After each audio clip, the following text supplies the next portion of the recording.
What is going on, everyone? This is episode 2 of the Podioslave podcast, a podcast for music nerds. This is Anthony, and I'm here with my fellow co-hosts, Nate and Tony. What is going on this week, guys? Hey, man. How's it going?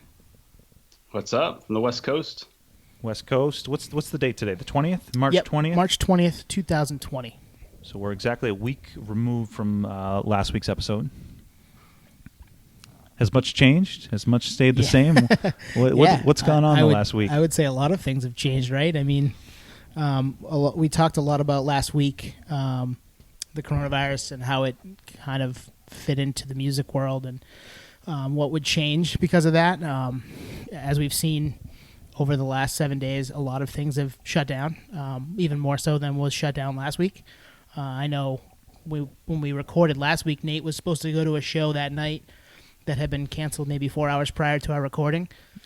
Everything has been canceled since then, so we're down to the nitty-gritty as far as things that are open, just essential things. I know, Nate, you in California probably have it even worse than we do here on the East Coast.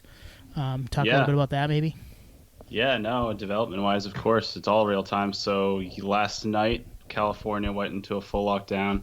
I had a little insight on that prior from my wife's work with she works with doctors and stuff, so we kind of got a little heads up on that prior. But man, yeah, the whole state's shut down, so I've been home all day, and I was texting with my sister earlier that I haven't been home this much in 20 years. I know, man. I had the whole week off of work. I literally sat on my couch and tried to avoid the news, but I did watch the news here and there just to kind of stay up abreast of what was going on. But I downloaded Madden 20 and just sat there and played that for a little while and tried to get away from everything. And I've been on paternity leave for the last 3 weeks, and between feedings and nap time, it's been toggling between Facebook, Instagram, a lot of Twitter. I found actually when you're bored, Twitter is the platform that's most refreshed. I've found. Yeah. So I've been just hammering that, and then Netflix. So I've definitely been, was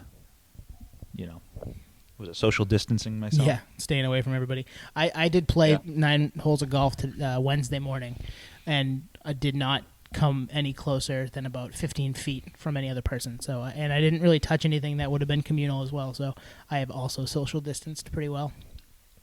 Yeah, it's weird. It's interesting adjusting. It's almost like it seems very, very bizarre that you actually subconsciously are doing all these things that we're being told to do to protect ourselves and everyone around us. But man, usually I'm a hugger. I love to hug people, and I love being outdoors and just being around people. So to be isolated inside all day today and taking these new orders from the California state, it's crazy. But I mean, we're doing what we have to do. But man, it's definitely strange for sure.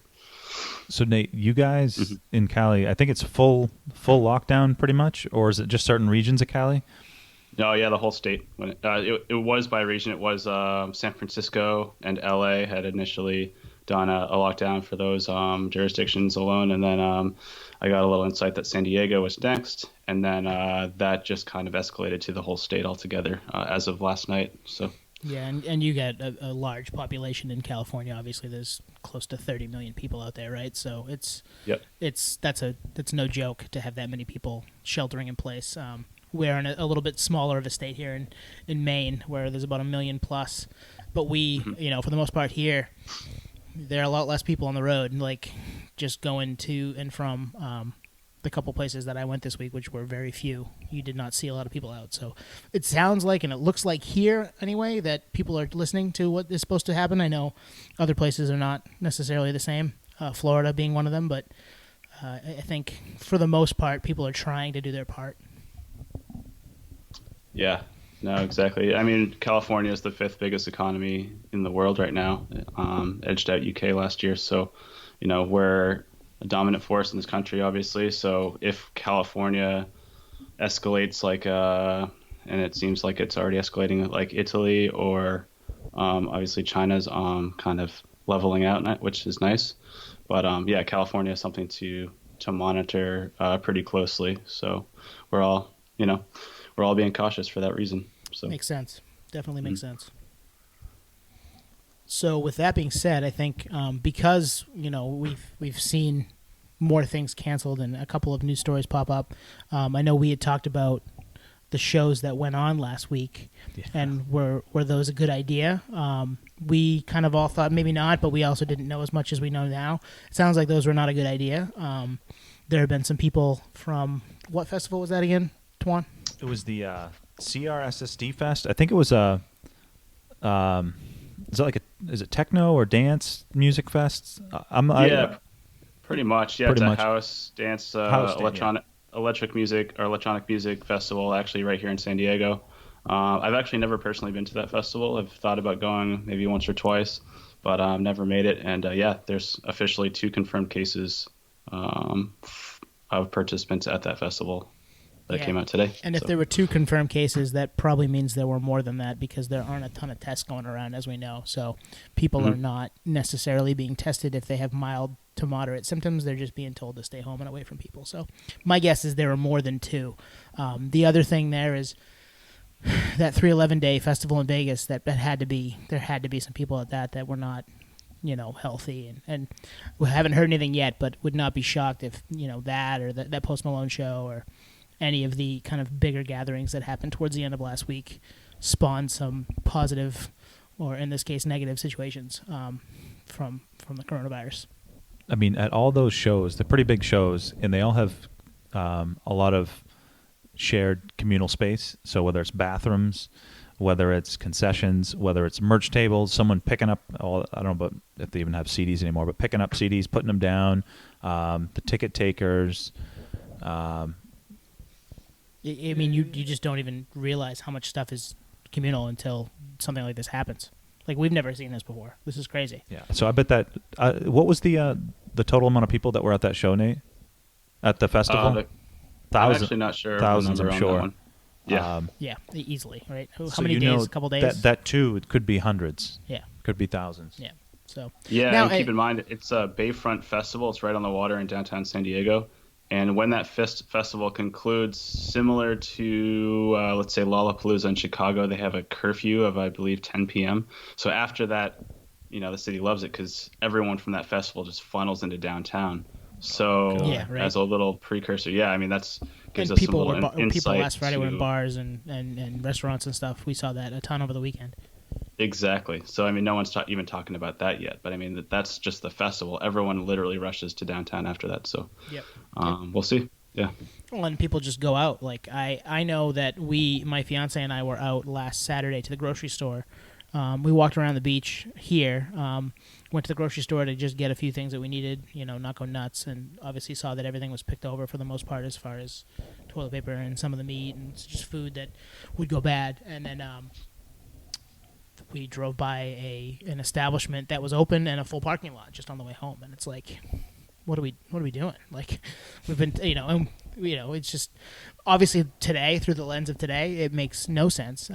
Back then, I could, we went and got a lunch at a small place last Sunday, and it's like, do I really want to go out and do this, or should we stay home and steer clear? And like, looking back on it, I feel like I don't feel sick. It's been a week, everything's fine, but should I have done it? Probably not. Probably should have stayed home and and that's what we're gonna do from here on out, and just stay home and listen to what the experts have to say on that stuff. So. Yeah, and you're looking in retrospect too, so it's like we're trying to adjust our mentality and our just regular day to day, how we go about our day to day, and to just randomly, pivot is it's hard to do. Extremely bizarre. Yeah, it's just really hard to do. Well, and when you're we're fortunate enough to live in a place where we're free and can able to do whatever we want and be out and go to things and enjoy ourselves, and to have that all kind of pulled out from underneath you it's just jarring. It's not. I'm fortunate still. I'm healthy. I have food. I have heat. I have water. I'm not worried about that stuff. I'm more worried. It's just weird. Just weird to have that kind of that rug pulled out from underneath you. But the good thing is there's bands that are trying to kind of curb that appetite from a music perspective, live music perspective. I know we briefly touched upon it last week. The band Code Orange, their record release show that I was actually reading about in hindsight, They haven't toured in 2 years. Between them gearing up for releasing their album and preparing for this record release show, because with all the crazy visuals and stuff, they were gearing up for that show for 2 years, and Wow. so they live streamed it for their fans. I think that I read that there were 13,000 people that streamed it on Twitch, and then I saw the Dropkick Murphys. Yeah. The cruise boat there outside of Boston. Cruise boat, Yeah. and the numbers for that were like wild. I think I saw like 300,000 people or something crazy like that. People tuned in Yep. for that live stream I on watched St. a little bit Patty's of Day. that. I watched a little bit of the Code Orange when you sent me the link, and it was heavy. It was awesome. It was like, okay, they we had talked about, are they really going to be able to give it their all? I feel like they Right. did. Yeah, I feel like it totally. was Dropkicks too. And smaller scale, I sent you guys a text last night. Ben Gibbard of Death Cab for Cutie, just at home in his home studio, playing songs for an hour the last 3 nights or 4 nights in a row. Some covers. He covered Radiohead's Fake Plastic Trees. He's played some, he's taken requests from people on Instagram. Like, it's cool. Like, that's if anything, that's a positive as far as something to get away from it and not be focused on the news and the negativity that's around some of the stuff that's going on. Staying away and listening to your favorite artist or one of your favorite artists play music, Yeah. cover some no, cool songs. It is nice to be, I guess I don't want to use the word distracted, but definitely, kind of have your headspace in the right spot, and still embrace things like live music, even if it's coming in a different format. Even last night, it's completely different, but I was watching, live comedy stand up on Netflix just to kind of like lift the spirits a little bit. And I love going to comedy shows in person, but similar to concerts, that's completely changed, at least for the interim. So Who did you watch, Nate? Out of curiosity. this is Adam Sandler's Yeah. That special was on great. Netflix. Yep. Really cool. Yeah, it's called 100% Fresh. Really, I recommend it to everyone. There's, actually does tie into the nerdery because he's a music guy, and Yeah.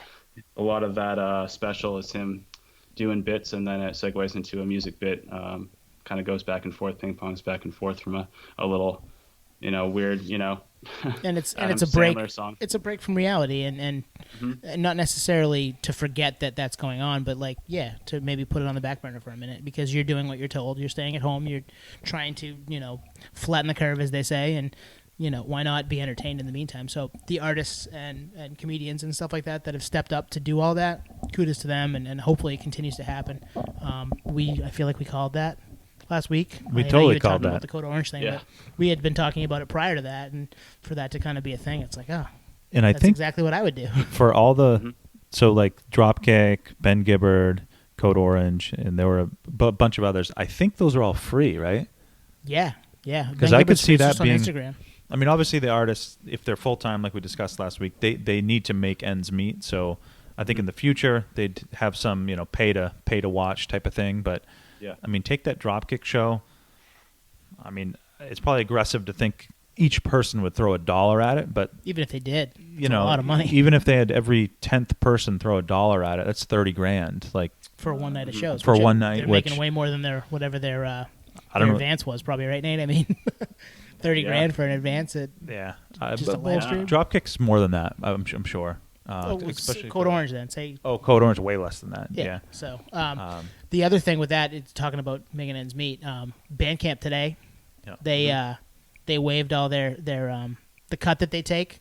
So if you catch this before, and I mean we don't have a ton of listeners just yet because we just started, but good on Bandcamp for doing that, for waiving their fee for artists. And if you go buy something on Bandcamp, all of the money is going directly to the artist today. So hopefully more stuff like that happens with other streaming platforms as well.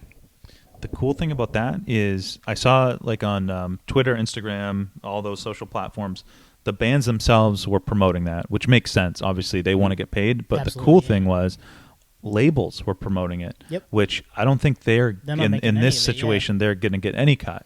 So it's good to see, like, and of course, they get to eat too, but They've eaten for a while. they've though. eaten for a while. So, and again, those are a lot of indie labels are on Bandcamp. You don't see majors on Bandcamp. Right, it's a lot of They smaller. get their money elsewhere. So it's a lot of indies and a lot of DIY stuff. So to see them do it, that's pretty amazing. Yeah, it's awesome. To see them promote it.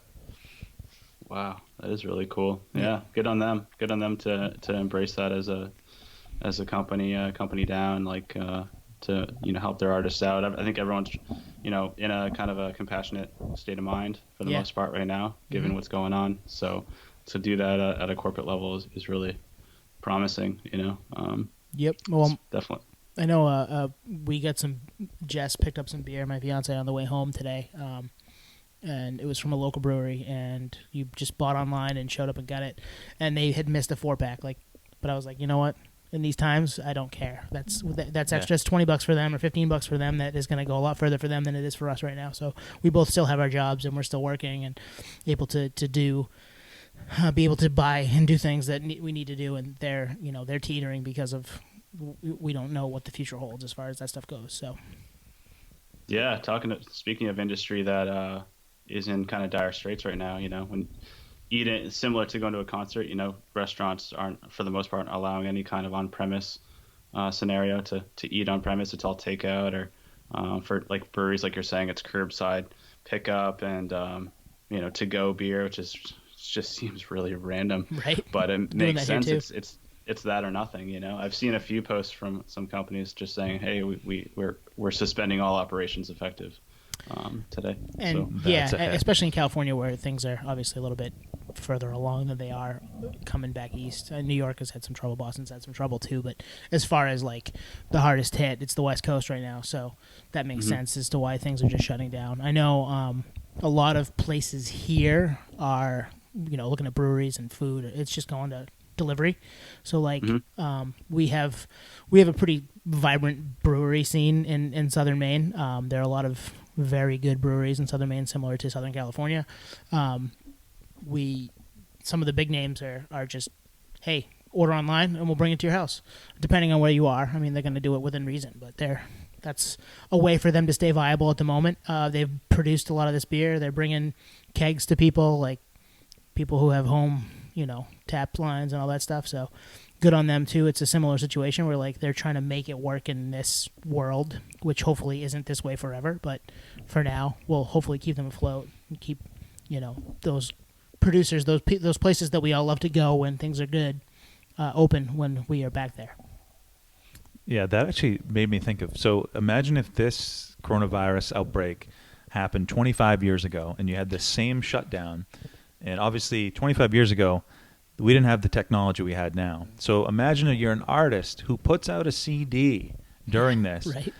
Unless there's delivery, unless you get it mailed, your SoundScan numbers stink. So take last week, Lil Uzi Vert, the rapper, he sold it was like 323,000 copies of his album, which is wild for a guy that's been kind of off the map for a couple weeks, but that's all streams.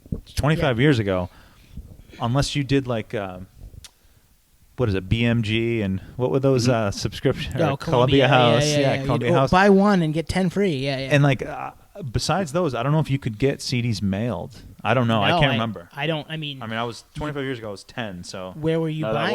That was the format. There was no online marketplace. There's no. Yeah, where would you? What I mean? The Sears catalog. They Yeah, pre-order the new Bush Best Buy and Razor send me Blade something. Suitcase album. I probably would have ordered that. Insomniac pre-order. Oh yeah, definitely would have ordered that. Yeah, for sure. But it shows you that, and same thing with these breweries. Like, I could go on to, local brewery and onto their website, and I could get beer in an hour. Yep. Or restaurants doing food. You couldn't do that 25 years ago. No, you couldn't do that. Unless you called them, 10 and you wouldn't even know they were open. Right. How would you know? Yeah, 'cause now you can look on Facebook and Instagram and Twitter and Snapchat and OnlyFans or Yeah. they all have porn sites. You know what I mean? Like, Yeah, the innovation is definitely conducive to this kind of scenario that we're in today. So it is good point, a really good point on that for sure. I did see some things on Instagram, people, record stores that I follow, out in a van delivering vinyl and stuff like that. So there are some people that are, obviously still geeking out, still nerds like us that want their physical copies, and those deliveries, people are going out delivering these records kind of like a UPS truck and stuff. So that's cool. You know, I don't know how sustainable it is, but it's cool that it's good for that now. it's happening. And Yeah, if this yeah. is it's going to be longer than 2 weeks. So if this is a month or 6 weeks, and this allows them the runway to make it to that finish line, or even 2 months or 2.5 months, good. Like that allows them to, a lot of people to not lose their jobs when the smoke clears on this. The creators are going to create, which people who were in the business of making stuff are going to find a way to hopefully make that stuff, and the good ones will do it. Yeah, actually, you know what? This kind of like sparked a little like light bulb when you said that. Is, you know, when bands like go through some kind of like trauma as a band. So it's like, we can use Deftones as an example, a band we all really adore.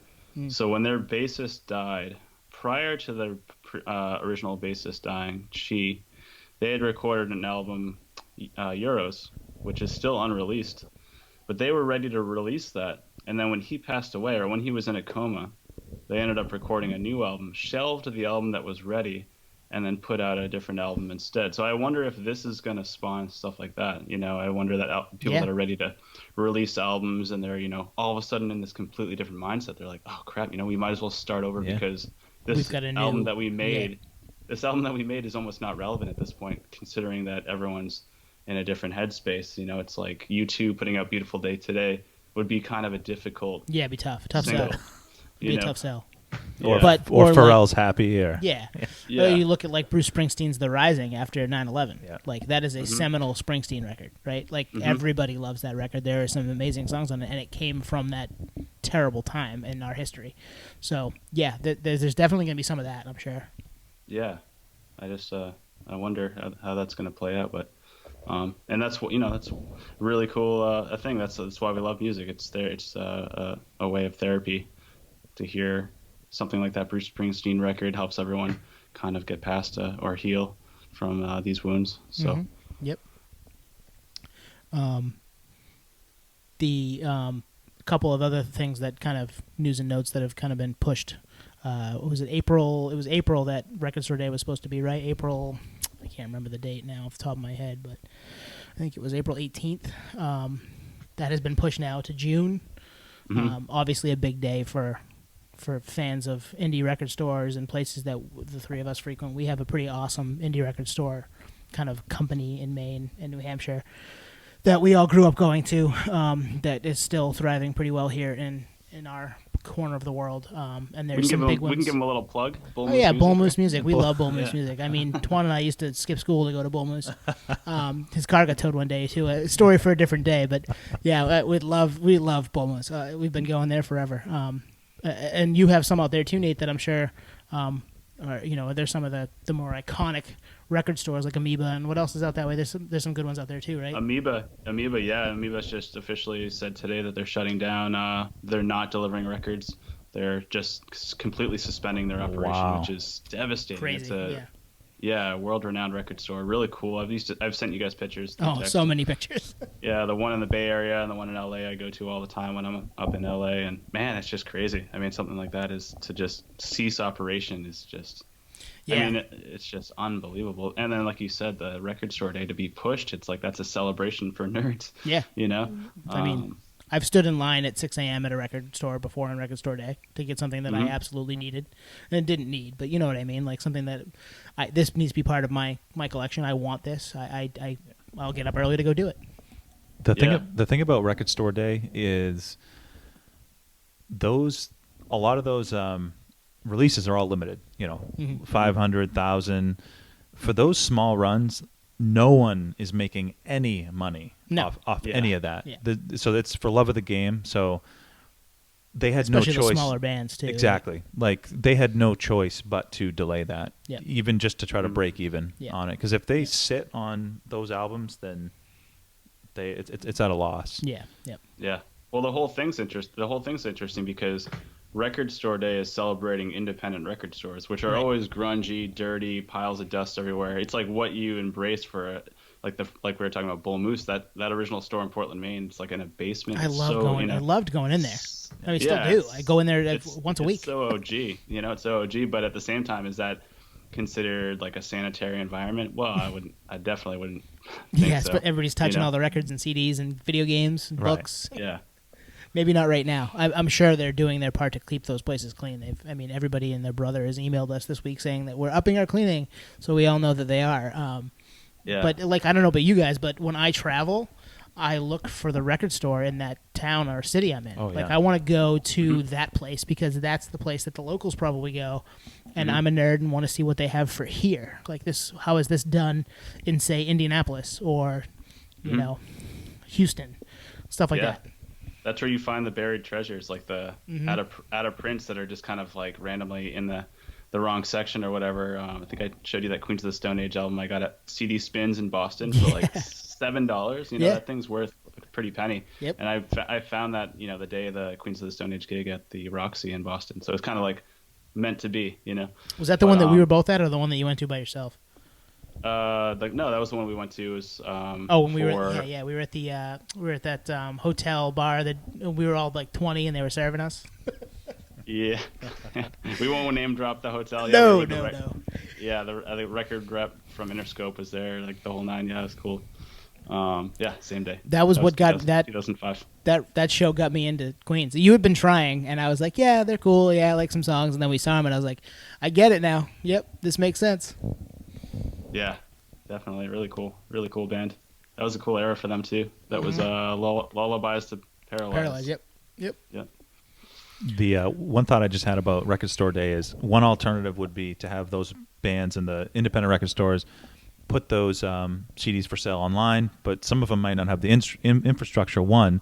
But then two, you get a lot of resellers online. At least if you have to be there in person, resellers will be less Right. You apt gotta to you've go. gotta- the whole idea behind it is getting up and going to your getting local up and record store. going. And So you don't want to, in this circumstance, maybe you do to make the money back just to kind of keep the thing going. But yeah, the idea, the spirit behind it is having people get up and go to their record store and get, the albums that they want. Yeah, tangible, and actually be in an actual grungy, old, dirty Yeah. record store. And Not an online. rub elbows with some of your fellow nerds. And don't do anything else. Just rub elbows. so you think we've exhausted the coronavirus Yeah. follow-up we for this can week? move on. All right, so we'll move on. So one of the segments that, in lieu of not being able to go to shows for a long time, shows and concerts, who knows when it'll be? Might be the fall, might be even beyond that.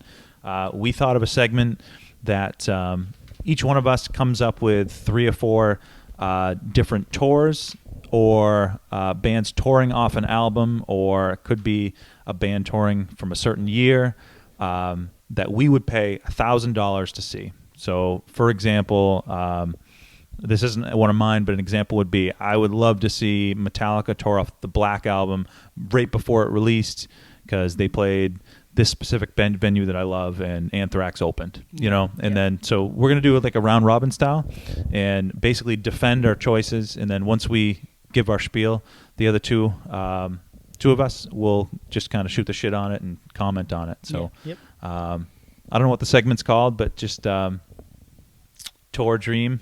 Tour Dreams. Tour Dreams. Tour Time Machine. Tour How about Time that? Machine. Yeah, I 'cause, like that. Nice. I have one on here that happened before all of us were born. So actually two, if you look at one of my honorable mentions.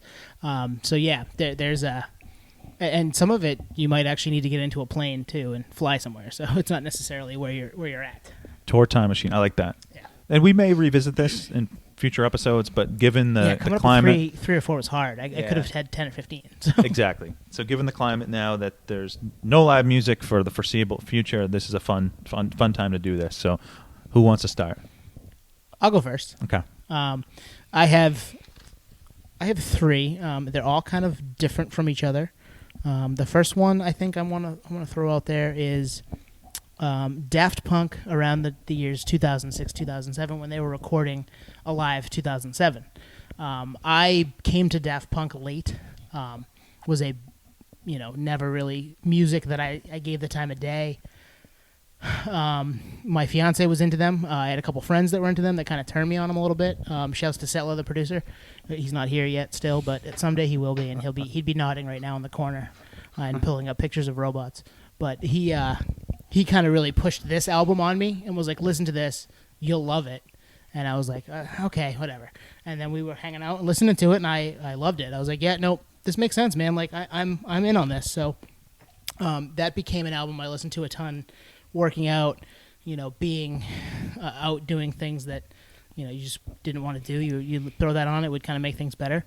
They were playing big venues at this time, which is typically not, as far as looking at this project we came up with, not necessarily what I was looking for. I was trying to find something that would have been a little more intimate with a band that, caught them before they were big type of thing. But I think with this one and how everybody was so into them and how they tour so infrequently, it would have been a cool venue, a cool event to be at, no matter where you went. But they were playing big places, obviously 10,000 plus venues for this tour. I did go on a little deep dive on YouTube, watch some of the amateur video, because I know one of the two, Thomas Bangalter, had wanted to do a DVD to go along with this and ended up scrapping it because he was like, you know what, I want this to be like a fan experience type thing. People can put their recorded videos, and back then YouTube was kind of in its infancy. They can put their videos from this show out into the world, and that'll be our kind of DVD to that. So they just recorded it, and obviously have put it out in various platforms since, digitally. I have the vinyl at home because I love it. But yeah, I feel like seeing this group of shows would have been something you'd be like, yeah, they don't tour, and I saw them 12 years ago, and this was amazing.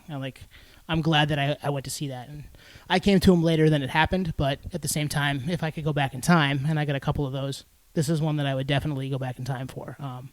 What year was this again? The tour 2006, 2007, and they called it the Alive 2007 tour. So Daft Punk, I'm not.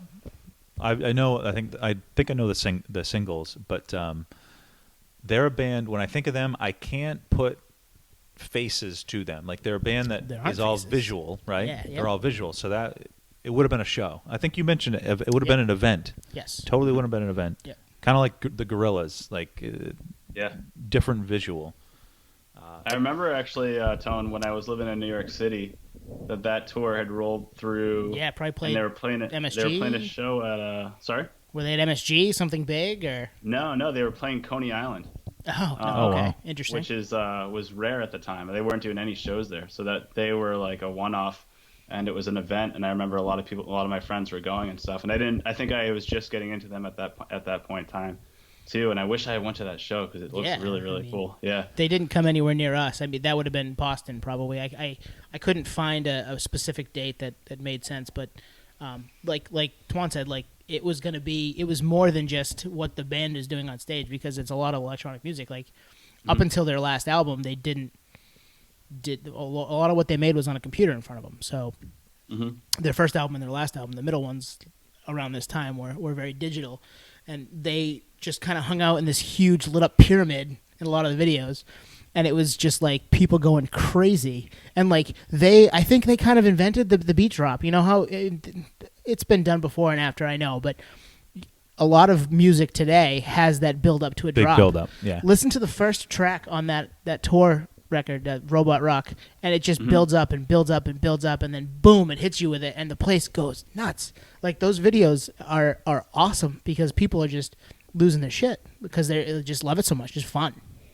Wow. Yeah, that album's super rad. And I remember, after that, so that was 2006. So then 2007, Kanye put Graduation out, obviously collaborated with Daft Punk. Yep. So, and that kind of changed his direction with his career as well. So, well, and that another like entrance point for me on them was that. I know Stronger by Kanye sampled Harder, Better, Faster, Stronger from Discovery from Daft Punk, and they produced some of the stuff on that album. Didn't know that. Yeah, and if you go back and listen to it, the songs are a little different, obviously, because he twisted it to make it work for his beat. But they knew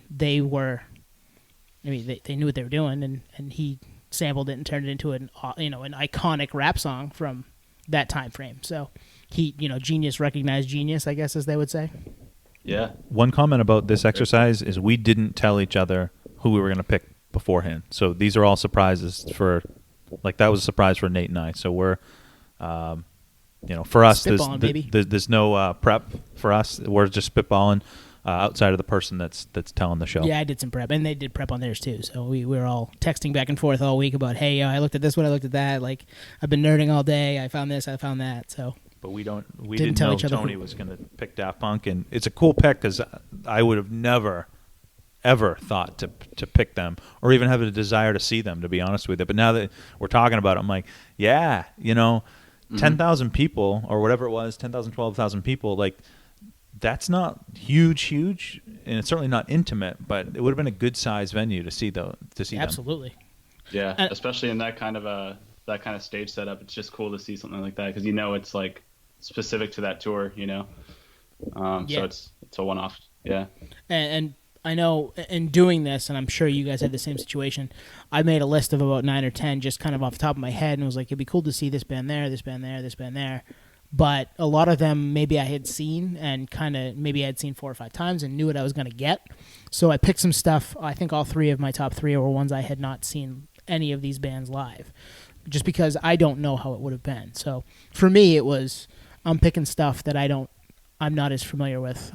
The couple on my list that I was familiar with, I feel like I had a decent grasp on how it would have been to see during whatever album cycle I was looking for. So that was my kind of way to tackle it. Nate, you want to go? Yeah, I have a few too, but let's see. I'm going to do a band that I've seen quite a bit, actually. But for whatever reason, this one really stuck out to me. It's 9 Inch Nails promoting the Fragile record with a Perfect Circle opening. Every time I look at any kind of footage from that or set lists or really just the backstory on what happened into the making of the Fragile album, it's like he was in a pretty crazy state of mind. He'd recorded the album in New Orleans. A Perfect Circle obviously is not obviously, we're all nerds here, but for people listening, is Maynard from the band Tool. So similar to 9 Inch Nails, a powerhouse of a band.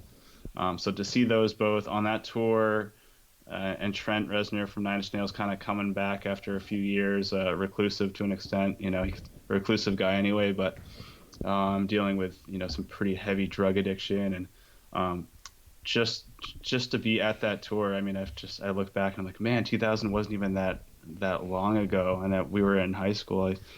I just remember like a lot of these shows would roll through, but we were actually like 15. We weren't quite 16, so we didn't quite have our licenses yet. But that 99, that was a game changer to get the license. Yeah, 99 to like 2000 or like even 98. It's like we just missed a lot of these really amazing gigs. But that was one that really stuck out for me because I always look back at it. I had that on my list and didn't do it because really? I had a feeling you might. And I also, we saw him. I've seen him 4 or 5 times, and obviously I've enjoyed it a ton. But I was like, you know what, this might be one that could be a crossover. So I'll let Nate have it if he does pick it, because we both you and I have talked about this album for years, just ad nauseum. We both love it. Yeah. It's not the happiest album ever, but I think it stuck out recently too because and I sent you guys this both in a text, is because I'm kind of mashing up a lot of the songs off this album with kind of what's going on today to try to, in a weird way, therapeutically get through this craziness we're going through. So if you put Fragile, anything off of Fragile as a backdrop to, like, I don't know, the news or anything that is surreal right now, it almost seems like, because you'll watch the news and you're like, man, it seems like a movie. So if you play the news or any of these developments in real time with songs off the Fragile as a backdrop, it's like, all right, this is just a movie. This is just not. This is the visuals would have been wild. Oh my god, the visuals were. I mean, the visuals are always visuals wild for the video. For the videos are wild. It's interesting, Nate. When you said a Perfect Circle opened, my head went to, were Perfect Circle even a band then? But obviously they were. They had just dropped Meredith Noms, first album in 2000. Yep. Okay. And that's Maynard. You said. Billy Howardell. Was James Iha in the band then? Who? James Iha. He was in the band too, right? Yep, he was in that back then. Yep. And then was it Freeze, the drummer? Yep, Josh for Freeze. Perfect Circle. Yep, I'm a nerd. Originally from the Vandals. Yep. And also Actually, did some stuff with Nails after, probably because of this. Freeze. Yeah, probably. Yeah. When it wasn't Dave Grohl. Iha, was he Smashing Pumpkins? Yeah. Smashing Pumpkins, Yep. Super group, Jesus. Dude, right? I mean, think about just I love A Perfect Circle, love Tool. So to see both of them together, and in 2000, probably wasn't a huge fan of Nine Inch Nails. That came a couple of years later for me, but I definitely became a huge fan of them in the 03, 04 range after I graduated high school, and you know, became friends with a few people that were into them, and then just it turned into a thing for me. Mare de Noms. I remember buying Mare de Noms at Bull Moose in Portland, walking downstairs and grabbing that CD and being into it because I liked, you know, the single. So being at that would have been an amazing show to be at with those two out together. Just Reznor and Maynard, just nuts. What size venues were they playing, Nate? What size venues was that tour? Oh, those were arenas, so they weren't like massive, you know, amphitheaters or anything like that, but they were definitely arenas for sure. I think in Boston you can't quote me on this, but I'm pretty sure they played the Garden for that one. Yeah, that would make sense. I mean, that would totally make sense. He's coming off of Downward Spiral, which was big, so that makes sense. Yeah, might have been Songos Arena actually in Lowell. I'd have to check. Yep, that's smaller. That's smaller. We need Settler for this. Yeah, we need our fact checker. Yeah, that's a good pick, Nate. I mean, I'm biased because I almost put it on my list too. So, well, it's just crazy because like we were talking about like just missing the cusp on stuff like that. But those are the bands that you would be in high school or you'd be in school, like seeing like someone wear a sweatshirt and be like, "What is that? Nin? What is Nin?" You know, yeah, you're like, right? I don't even know what that is. Okay. And then you finally discover it, and you're like, "Oh, that guy was on this stuff early. Like, yeah. I wish he had given me the heads up on this, you know, or even Tool or any of these bands that I just didn't, for whatever reason, get to that band yet." And I wish that, you know, speaking of looking in retrospect, like, man, I wish someone had given me the tip on that earlier because I would have somehow made it to that show or would have picked up these records earlier. Because when you're finding out about a band after something like that, it's still obviously really cool. But to see them in what we're talking about on this subject, in their prime or on that touring cycle or whatever, in their headspace at that time, obviously it makes for a different show. It's kind of a weird, it's a kind of a bummer, but you know, it is what it is. But that's what it's all about. It's nerdery. And exactly. And I would say we got to see them probably 4 or 5 times in the coming years after that. That album came out 99, right? Mm-hmm. Does that sound right? Something like that. Yep. And so we got to see them in 01 or 03, 04, 05 in that range, probably 4 or 5 times, a couple nights in a row. And Twan, I think you were at one of those shows too in Boston. 06 at the Orpheum. Orpheum. Yeah, in Boston, Massachusetts. Small venue for them. Tiny venue for them. I remember the Dresden second Dolls. night because we went. Yeah, the Dresden Dolls. Yeah, whatever. The second night of that stint, because we went down for 2 nights, Nate and I and a couple other friends. I remember the ceiling.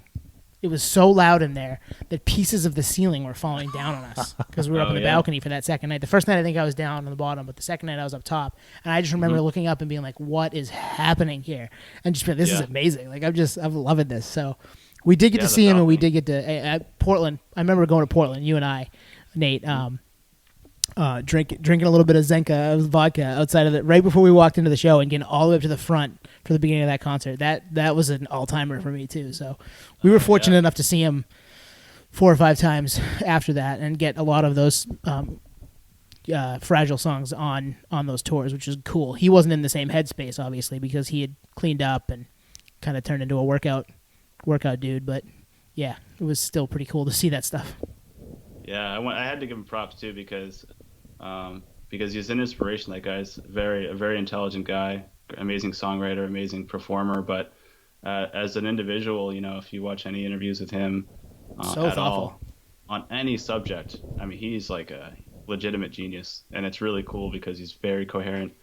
He was able to get past the drug addiction, and he's almost like I want to compare him to like a Robert Downey Jr., where he was able to get out of that darkness and become a very polished professional, and someone I definitely I look up to very highly. Well, and at the top of his game, I mean, he's won Oscars for scores for movies like The Social Network and that's right, and just the visuals of the Gone videos. Girl. You know that's him. Yeah. Yep. Yeah. He is the creative genius behind all that stuff. So, not for everybody. Obviously, some of the stuff is a little bit down, but the music itself, if you just put aside some of the feelings that are happening and listen to the music, it's technically amazing. Like, there's some just great stuff there. Mm-hmm. That's a good poll, Nate. That's a good poll. All right, Twan, you ready? You ready to put your... Yeah, I'm ready. Yeah. So I we'll start with this one. So Rage Against the Machine, self-titled album. So you got to figure this is 92, 93. Yep. I did some nerding out, did some homework here. So Nice. it was club venues. Yep. So think of the time frame. Self-titled's out. Evil Empire's not out yet. Evil Empire was 95, 96. So self-titled, club venues. I looked it up. In January of 93, they played the Paradise in Boston. If you've ever been to the Paradise, it's under 1,000 people. Tiny. It's a club. It's a club venue. Is that place still open? It is still open. Because I know Yep. the Avalon and the Axis is no longer. And that's Those are That's a gone. 500 venue because that comes up for me a little later. In the Paradise, so they played the Paradise in January of 93. A month before that, they played in West Hollywood, Nate, in your kind of neck of the woods at the Whiskey A Go Go Oh, wow. in December 92.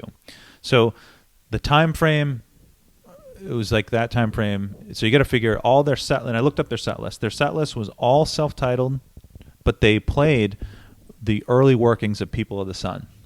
Oh, So- wow. That's cool. So That's that hadn't dropped. So Evil Empire hadn't dropped yet. Yep.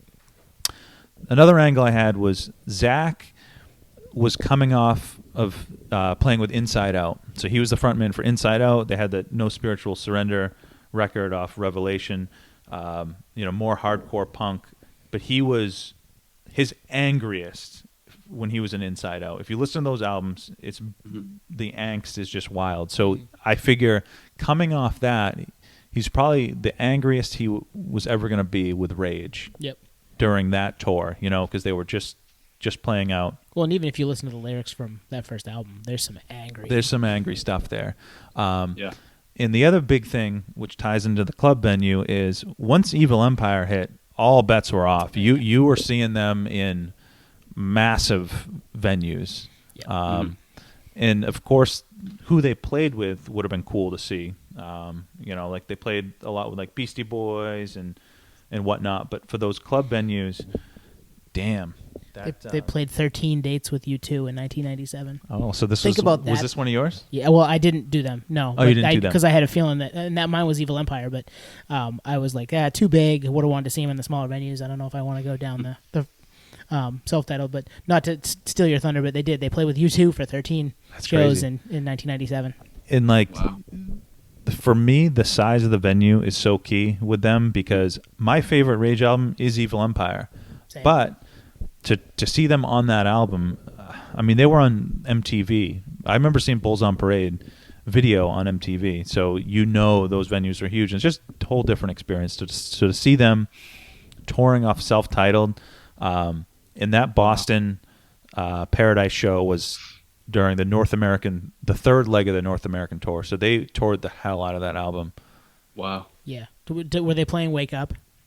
I'd have to look.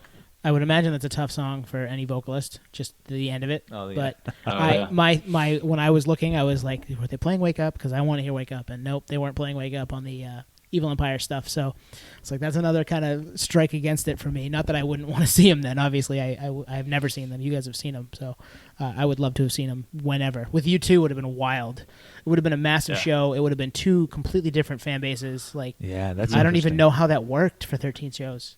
I like blended shows, but that's a big It's a weird one. polar opposites. Yeah. Definitely. Well, that was U2 on the Pop Mart tour. Yep, it was. Yep. Which that was Yeah. what were they Interesting. playing? Discotheque and Yeah. just didn't fit with Rage. It was just such a weird mashup. I was like, this happened? I don't remember this. But two incredibly standalone bands, so that Yep. is really cool. One. And to your point, Twan, the first time I really got into Rage, I think actually was more so on the Evil Empire, and I revisited the self-titled. So Yep. 96, so we were in middle school. Yep. So Same I had for me. gotten that album in my hands Yeah, somehow. fifth grade for me. 4/16/96 that came out, which would have been the end of our 5th grade year. But I remember seeing footage of Rage Against the Machine playing live. I think we kind of talked about this in the last episode, but everything that I ever saw, which was on VHS Yes. at a friend's house and my friend's brother playing it on the VHS, was like Rage Against the Machine playing like Pink Pop and like these huge festivals in Europe where it's like 100,000 people jumping up and down. So that was my impression of Rage Against the Machine, is not only this like really intense band, but like this powerhouse of a live performance. So to see them in a club just getting started, but still that same exact energy. They just hadn't, hadn't reached that capacity yet. It's really no different. They're the same band. They're just playing to a larger audience, but that energy, it's probably always been there. And so to see that in a place like Paradise, man, that's a Right? really tiny club. Would have just been absolutely insane, especially if you knew at all familiar with any of the music. You'd have been like, "This is going to be awesome."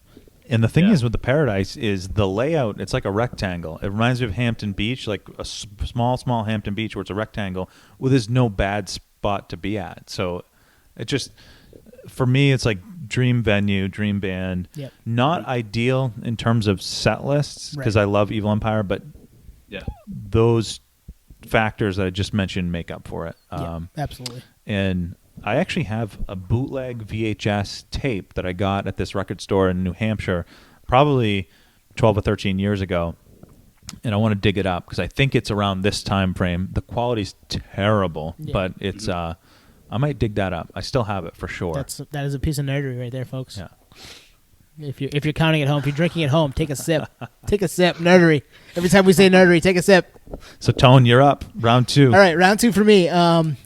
I have a show that I believe Anthony was at. A time frame that I believe Anthony was at. I think, Nate, we talked about this. We touched upon this last week. Blink-182 on the Dolla Bill Tour. Yeah. I wanted so badly to go to this show. They played at the Axis Avalon / down in Boston, which is a 500-person venue, and they were coming off of Self-Titled. So that album I absolutely love. That came out, 02? 3. March 6, 03. No, that was the show was November 6, 2003. The album came out earlier in the year, and we all, I know at that time we were all listening to it. It was just such a great Blink album from front to back for me. I was talking to another friend of mine today about us doing this and just kind of talking about music and stuff, and he was like, I don't get it. I don't know why you would pick them. And I'm like, you're 7 years older than I am, and you didn't hit it the way I did it. Like, right. This That's is a great point. Total nostalgia piece. Like, you would have been out of college. I was going into my freshman year of college. Like, this was right up my alley, and I had friends that were into it, and you were going to it, Twine, and we had talked about it a little bit that you were going to be able to get to it, and it would have been great. Were you there, Nate? I was also at that show. Yeah. Oh, you went too, yeah. So I thought it would be cool to talk about a show that I wanted to go to, that you guys were both actually at, and could tell me if it lived up to the hype or if it wasn't that good, or who knows. I didn't get to go. I would have loved to have been there. Bubba Sparks opened. The band also called the Kinnisons, which has disappeared.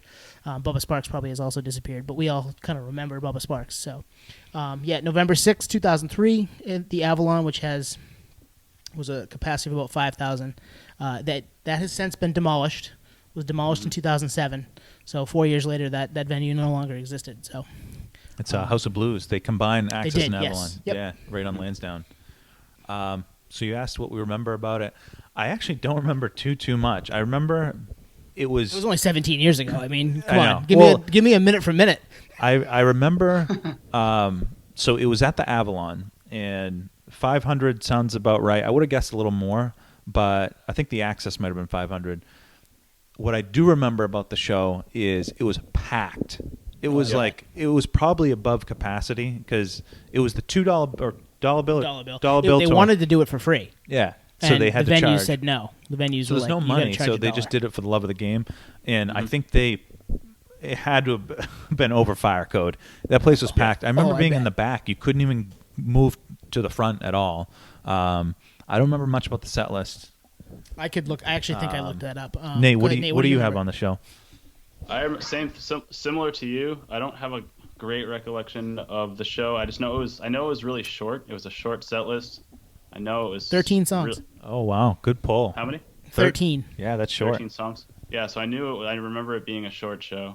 But I do, similar to what you were saying, I remember it being way overpacked. I think part of me thinks there was a lot of, counterfeit tickets sold to that show because it pre-sold. I had a friend that waited in line the night before to get tickets. So I came down from Maine down to Boston for that show, but there was no way to get tickets unless you waited in line.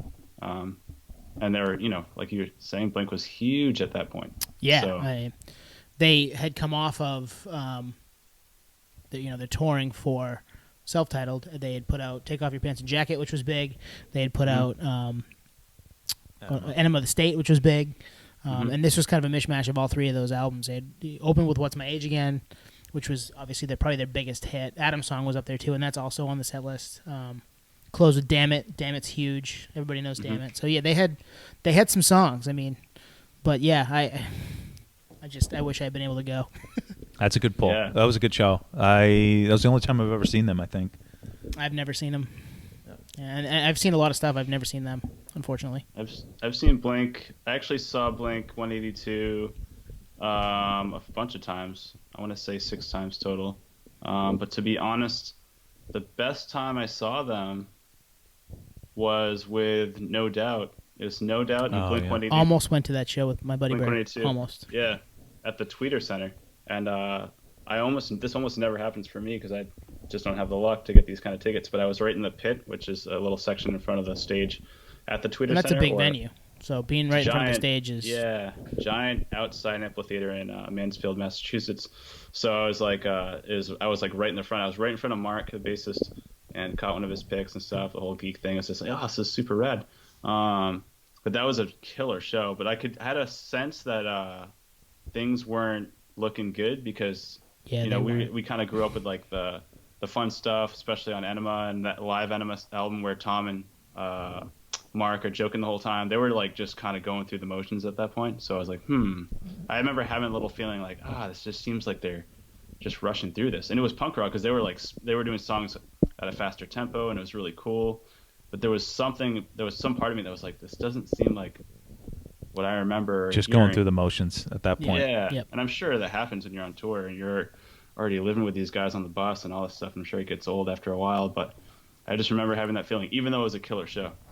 There's a podcast that I listen to called The Sound of the Story, which he does a whole deep dive on the self-titled era and then the kind of the beginning of them and the breakup of them. And if anybody's a fan of Blink-182 out there listening to this, I would highly recommend going back and listening to that podcast because it's really cool. It kind of gives you a little more of insight of how things kind of fell apart for them. You actually sent me that, and I remember listening to that. Awesome. Yeah, his voice is a little tough at times, but I really enjoy that podcast. There have been some really good albums he's kind of dissected: Counting Crows, August, and Everything After, Brand News, The Devil and God. I enjoy his. It's super nerdy. A lot of deep dive. Like a lot of research goes into it. He doesn't spare any details. All right, we ready for I think is Nate now up? Nate, you're up, round 2. I was going to say one more thing on that Blink thing. It's weird that I live in San Diego now because Tom literally lives, I think, like 4 blocks away from where I live. Well, and you went, and again, going back to what we were just talking about, you saw Angels and Airwaves in a tiny club not 6 months ago? Oh, yeah, Belly Up. It's a small little club. I remember waking up to videos from that show from you and being like, oh my God, this is amazing. Oh, super rad. Yeah, I was, because he hadn't played music in, I think, 7 years at that point. And they're still haven't released this new Angels and Airwaves album, but yeah, it was like the first gig back.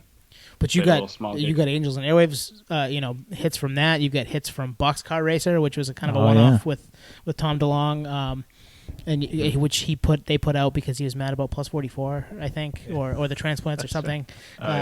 So that's kind of sowing the seeds of their breakup. And you got songs from a couple songs from Blink too, like just total nerd. That was so cool. So Nate, the Mexican restaurant Sombrero that's mentioned in Josie. Yeah. Does that still exist? Sombrero. Oh, yeah. Does it really? It's like a local franchise. Yeah. Is it? I heard it's terrible. It's only like the only reason people go there is because the Blink reference. So maybe it won't be open for much longer. There's just so much good Mexican food here. It's kind of like bottom of the totem pole. But yeah, it's ironically the only time I've ever been there is the one in Poway, which is where Blink originated from. So it's probably that same exact location. That's cool though. I mean, you super get to nerdy, yeah. But yeah, crazy man. Blink-182, great band. I don't know if they'll ever get back together. If they do, it'll probably be a cash grab or something. I'd be okay with that as long as the music was good. and I had a chance to see them. Yeah. All right, Nate, what you got, man? All right. Let's see here.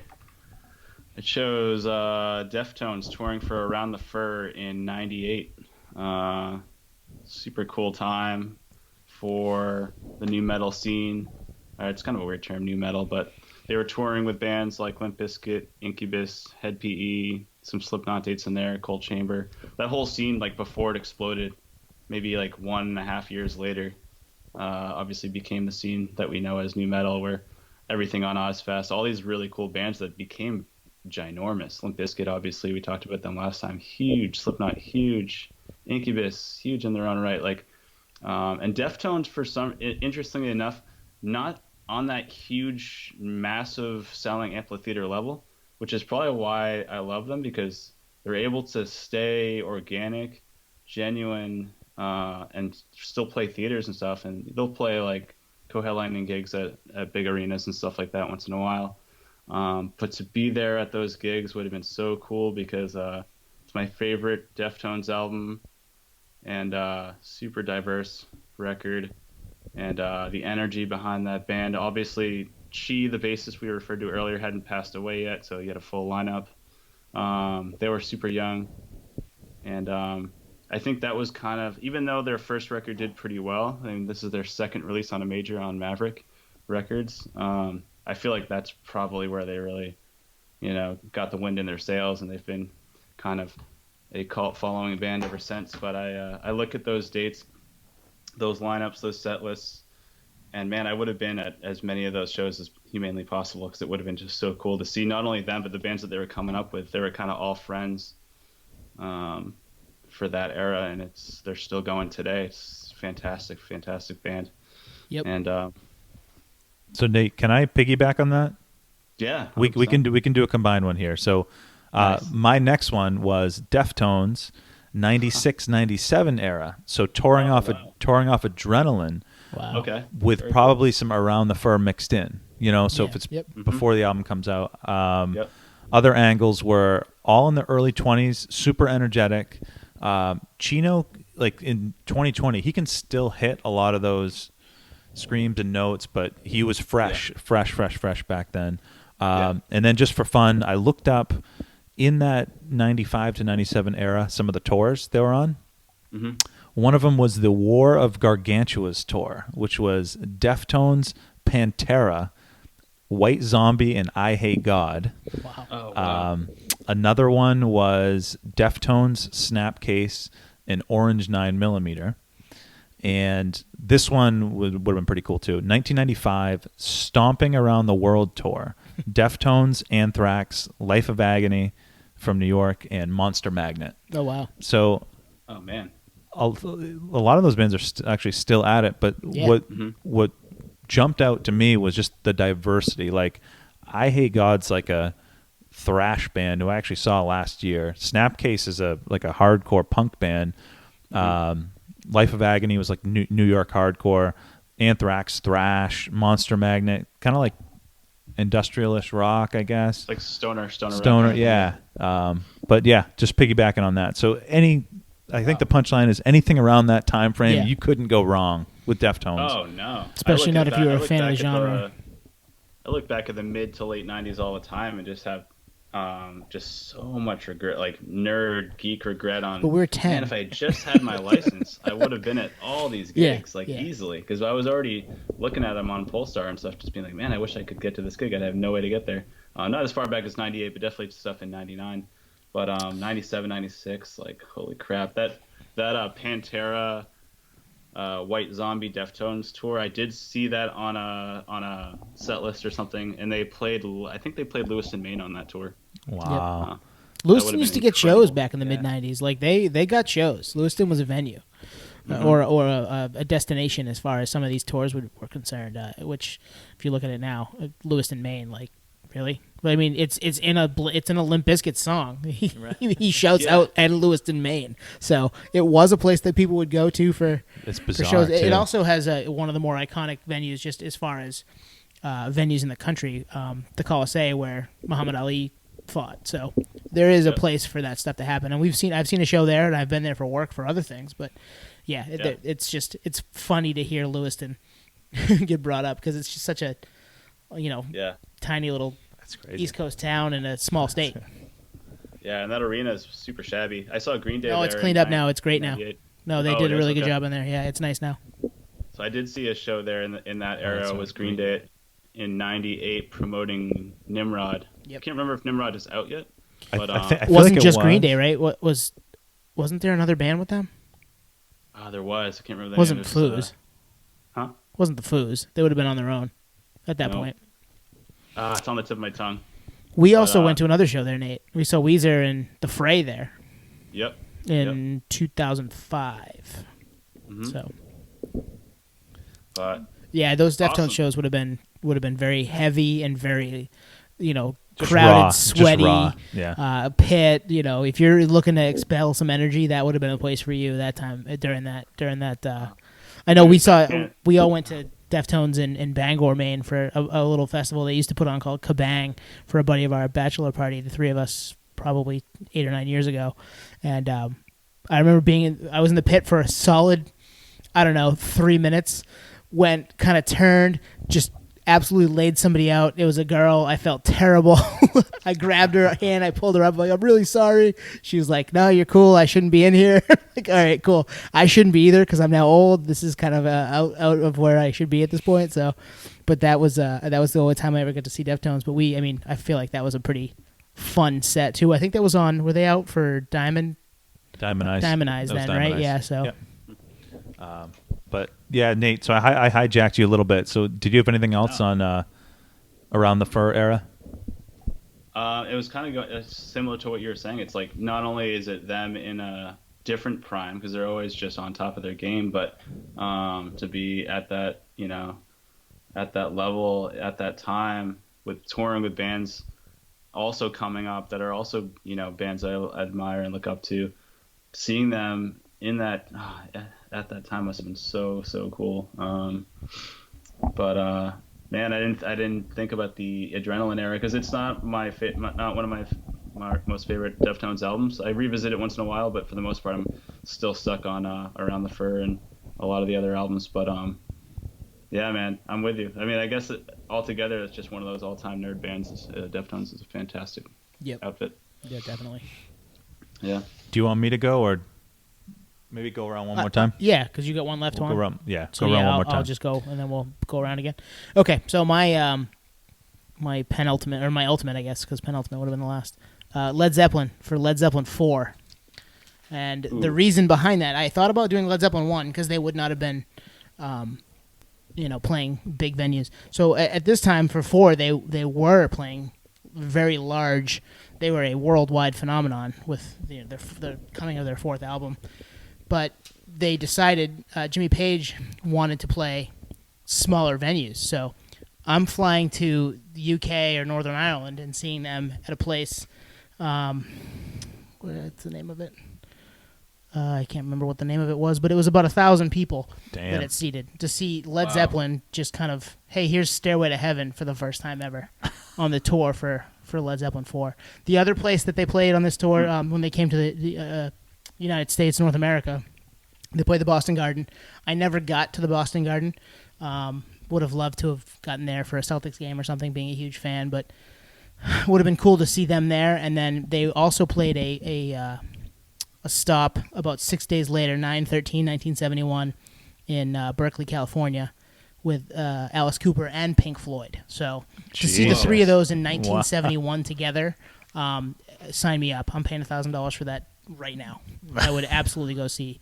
I love Pink Floyd. Not a gigantic Alice Cooper fan, but to see Alice Cooper when he was Alice Cooper would have been really cool. Not the golfer that he is today. To see him out there, playing. I'm 18 and school's out, and then to get all the first 4 albums from Zeppelin with just hit after hit. I mean, I hit a Zeppelin phase when I was 18, and obviously love it still. Don't listen to it nearly as much, but. And Pink Floyd, you said? And Floyd, yeah. I mean, just Jeez. think about that show for a minute. 9/13/71. I was born 13 years later, so hadn't happened yet. But You'd have to do some research on this, but I wonder if that tour inspired Led Zeppelin to write No Quarter after touring with Pink Floyd. Wouldn't be surprised. Yeah, because I mean that's my favorite song of all time is No Quarter by Led Zeppelin, but it's definitely got some Pink Floyd textures to it. Oh, yeah, definitely longer. A little more kind of Space. Ethereal, Super trippy. spacey. Yep. Mm-hmm. I also would have loved to have gone to see them on Physical Graffiti too, because I love that album front to back, double album that they put out. But I felt like with the story around 4 was cooler, especially if you could have found a way to see them in a small venue and then a big venue with bands like Pearl Jam and Alice Cooper. Or not Pearl Jam, Pink Floyd. Sorry. 1,000 people is tiny. So small. I mean, that's smaller than our small venue here in Portland. That would I imagine seeing them in a smaller venue than the State Theater or like the Palladium. What's the Palladium hold? 2,000, in Worcester? 2,500 So, maybe. I mean, just With think the balcony. Led Zeppelin at 1,000 when they're Led Zeppelin. It's not like they were just some band that was playing these small venues to kind of make their way and make their name. No, they were Led Zeppelin at this point. People knew who they were. They were massive. They were playing massive arenas, and Jimmy Page was like, nah, let's play small spots for a little while and get back to who we were. And I mean, it's always cool when bands do stuff like that. It's kind of a theme for my last two, Blink-182, same thing. They play smaller venue as opposed to playing some of the bigger ones. So it would have been so cool to be part of kind of rock history, especially since they stopped making albums in the early 80s and stopped touring, and then Bonham died, and they've done a couple of things here and there. I know, Nate, we saw Robert Plant with the Strange Sensation in Boston in 2005. Yep. So, I mean, It was 05. Yeah. that was as close to Zeppelin as we were going to get. Yeah, I've seen Plant a few times. I've seen John Paul Jones play with them Crooked Vultures. You saw them? Oh, damn. Yeah. Who else have I seen from Zeppelin? I mean, there's only 3 of them, but Jimmy? Jimmy's actually, he never does. I don't know why that guy doesn't do anything solo. Yeah. Touring wise, but he went out with the Black Rose for a little while, and that was cool. That album's actually really fun to listen to. That's true. They did I some did hear Black some Rose stories songs. about that. They did some Zeppelin songs, and that was fun. Yeah, I've heard some good stories about that tour actually. So was Pink Floyd just getting started then? No, I think they've been around a little bit, but they weren't to the level that Zeppelin was. Wow, that's so yeah, incredible. Yeah. So yeah, it was. I mean, just you saw. Did you see Waters down in Boston or Mansfield? Did you go to that show, Nate?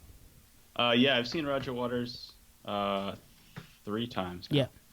That would have been. I mean, I've never seen. I've seen Brit Floyd, which doesn't count. It was cool, but I would love to have seen obviously Pink Floyd or any iteration of Pink Floyd.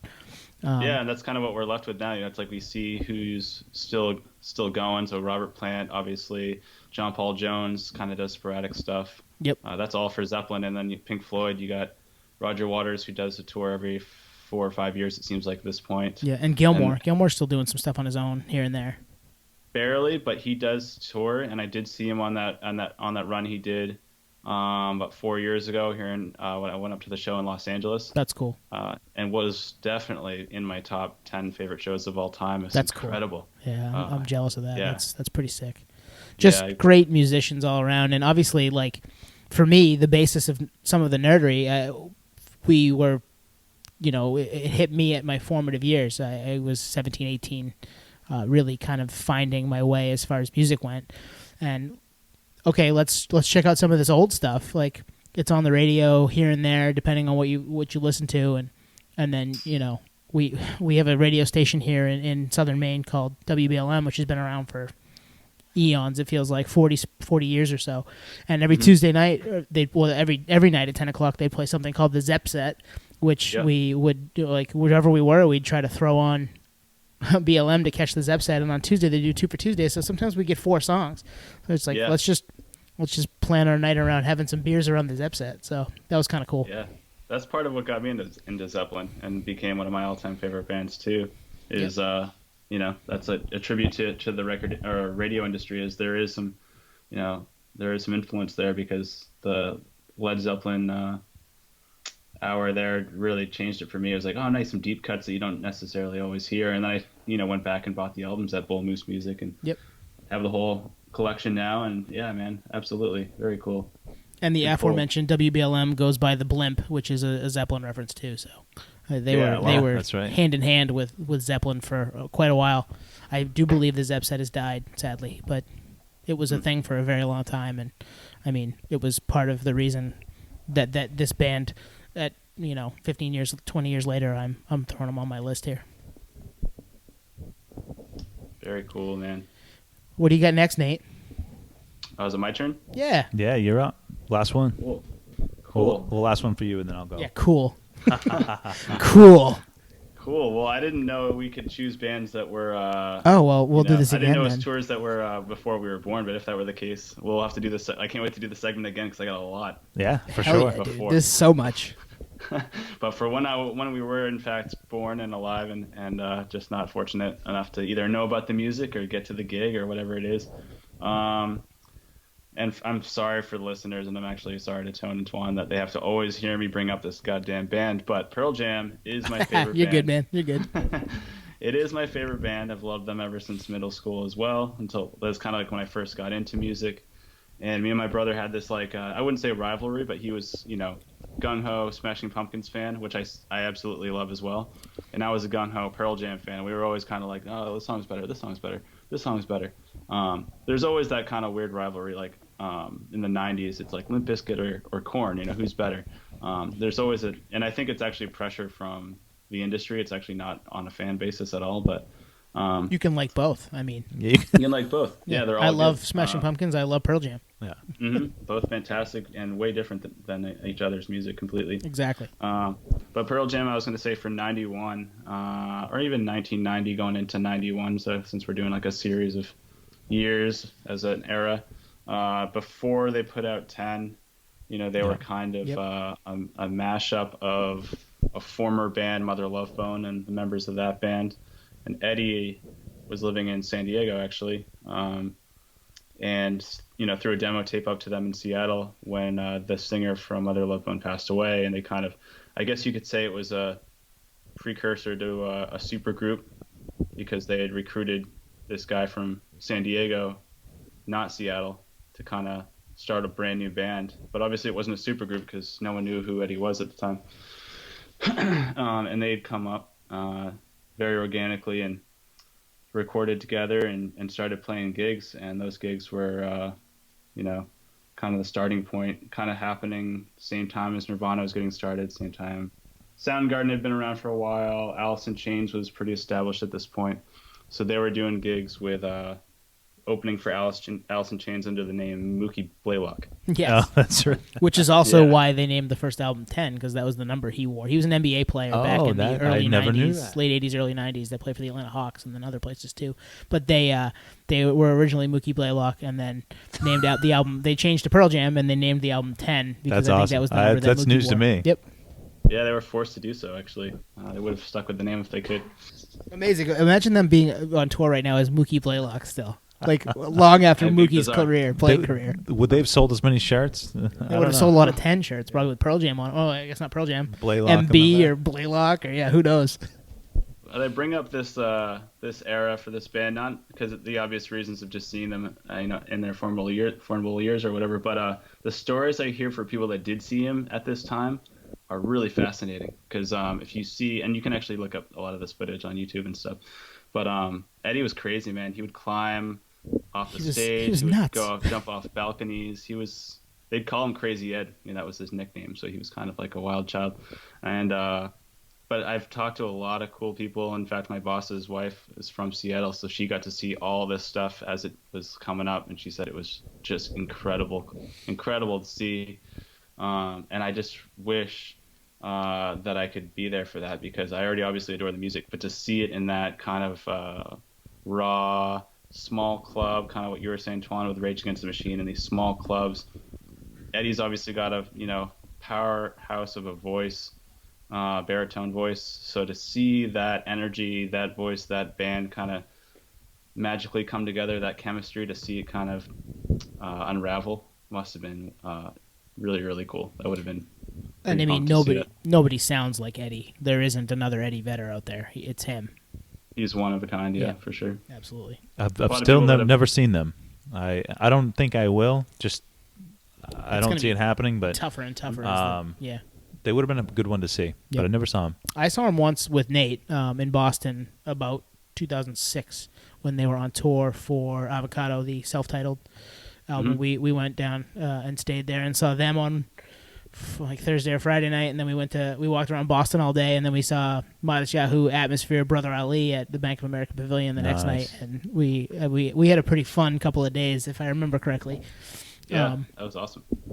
Just kind of on the whole, thinking about the grunge era in Seattle. There's a great oral history called "Everybody Loves Our Town" by Mark Yarm, which I've read. It's if you're into that era of music, Alice in Chains, Pearl Jam, Soundgarden, Mother Love Bone, Green River. I would highly recommend picking that book up. It's a little older, so you'll find it in paperback. You can find it on Amazon. People that are stuck at home looking for something to read. Very cool.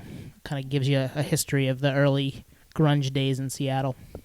Yeah, and that author is the vocalist from Mudhoney, which is one of those bands as well. Oh wow. It's cool. Yep. From that era. So it's definitely coming right from the horse's mouth, which is really cool. Good Awesome. pull. All right, I'll go. This will be my last one. We probably won't get too deep dive into this, but so Black Flag. So Black Flag during the Henry Rollins era, which was 81 to 85. So Black Flag was already a band at this point in time, and Henry Rollins was a fan. He would go to the shows. I don't know the history of their current singer leaving, but he joined the band, played a lot of shows with Minor Threat. But in his stint, they put out My War and Damaged, both during that era. And as much as I like Rollins as a musician, I actually probably like him as an author more. I have probably 12 of his books, and they're all like journal style, self-reflection, tour diaries and whatnot. But he has a book called Get in the Van, and he chronicles his time in Black Flag. And the reason why I picked this band, this era with him is a lot of those shows got shut down. It was like riots. The cover of the book has police in riot gear. Wow. So that would have been pretty wild to see. And if I were to pick an age, I would have wanted to be a teenager, because you're just naive, just full dumb enough energy. to want to be in the middle of it and not know any better. And yeah, just have a little more tolerance for shenanigans and whatnot. Absolutely. Yeah. But yeah, not too much. And yeah, they played with Minor Threat during that time. So a lot of those like DC bands, Discord Records bands. Fugazi. Well, this was pre-Fugazi, because Ian Mackay of They're like late Minor 80s, right? Threat was a singer of Fugazi. They were after Minor Threat. Yeah. But actually, Fugazi's another band I would have liked to see. Here's a little nerd tip. Fugazi played the University of Southern Maine Gymnasium back in the 90s, right? In Gorham I think in Portland? In Portland, yeah. Oh, the Sullivan Gym there in I think Portland. I think that's nuts. Yeah. Because that's nuts. Not a very big gym at a small Division III school in Southern Maine. That's crazy. And his whole thing was all ages and affordability, so it was probably $5. But yeah, Rollins, he was a madman. If you look on YouTube, there were I don't know if I think it had to have been this era, but there's a live clip of him punching someone in the audience. Like, I don't know the context. He was just punching them. Yeah. He was just wild, and it would have been amazing to see. Yeah, the energy at those shows, I'm Yeah. sure, was just off the charts. Especially, just that it just would have been crazy to be at probably small venues. Small venues, Yep. all ages, just Wow. wild. A Yeah. lot of energy. You get a younger crowd, you get a lot of energy. Yeah. But just the riots, must have been crazy. Wow. No, that's another cool example of someone, that was super punk rock and beating someone in the crowd, like beating someone up or whatever. And now Henry Rollins today is like this very polished, like you said, author, like Intellect. he does a Yeah. lot of a lot of It's funny what age will do. speaking and And spoken word and stuff. spoken word. You've seen him on spoken word tours too, right, Swan? Seen him a couple times. Yep. I missed him for whatever reason when he came to Augusta. He did the Every State Capital tour a few years ago. Must have been maybe it was 2016 election year. But Yep. I saw him at the Space Gallery in Portland, That's a Maine, which tiny is hole tiny. in the wall. It's the size of couple hundred people. couple hundred tops. people. And fond memory about that was he didn't take a break. It was 3 hours. He did not take a break, and he didn't even take a sip of water. So that energy was still there. Yeah, he's an animal. He's He's still an interesting dude, but in his adolescence, he was a lot less polished. Yeah, I mean, weren't we all though? I mean, I don't know how polished I am now, but I'm sure I was less polished when I was 19. Yeah. So that's what I had. I had a few others, but I'll definitely save those. We'll do yeah. this segment again. Yeah. Yeah. Because I was gonna, I wrote about 9 or 10 of them down, and I wanted to. I have a couple that I did a little more research on, but I'm gonna save them because I feel like they'll be fun to talk about down the road. Oh, save it, especially because now that I know it's stuff even if we weren't even born yet. Oh yeah, the floodgates are open now. Yeah. Anything and everything, Nate. Cool, guys. Well, I think that kind of wraps it up. We're a little longer this week, almost an hour and a half. We feel like we're kind of finding our groove here, and if you've made it this long, we really appreciate you guys listening. If you would love to reach out to us, we'd love it. We're on Instagram at Podioslave. We're on Twitter at Podioslave. We have a Gmail account at podioslavepodcast@gmail.com. If you like what you hear, subscribe to those and shoot us an email, and maybe we'll read you on air next week. Like, we'd love to. If we ever get an email from somebody that's into it, it would make our day. So yeah, any segment ideas? Again, we're an open book as far as genres. We'll pretty much cover it all. Yep.